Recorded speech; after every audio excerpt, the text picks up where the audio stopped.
Oui, bonjour. Bonjour madame, on vient vous rendre une visite. Ce matin, Didier et Marie-Odile ont rendez-vous avec Maryse, 93 ans. Ces deux retraités font partie des nouvelles brigades fraîcheur créées par la mairie d'Anglet après la canicule de fin juin. Ça monte à 37 degrés aujourd'hui, donc à un moment donné, il va falloir fermer pour pas que la chaleur rentre. Ancienne libraire, Maryse est autonome mais souffre de problèmes de vue.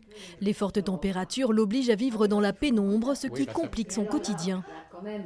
La chaleur m'oblige à fermer quand même et déjà que je bouge pas facilement à cause de mes yeux, la chaleur elle m'empêche encore de bouger.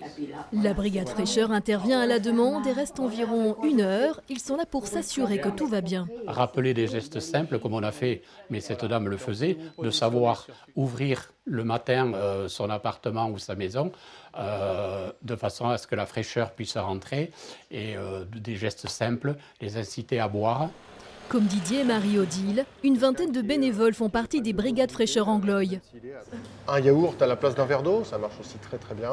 Avant d'aller sur le terrain, ils reçoivent les recommandations d'un médecin. Je leur propose d'avoir un œil un petit peu aiguisé sur toutes les mesures de prévention qu'on peut mettre en place, sur l'accès à l'hydratation, les différentes stratégies d'hydratation. Est-ce que quelqu'un a la langue un peu sèche? Est-ce que quelqu'un a la bouche très pâteuse?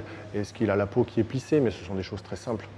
Objectif, aider sans se substituer aux professionnels de santé. Nous, on est sur un côté bénévolat, solidarité, et on n'est pas des professionnels. En aucun cas, ils ne remplacent une auxiliaire de vie. Les brigades fraîcheur d'Anglet devraient être reconduites tous les étés.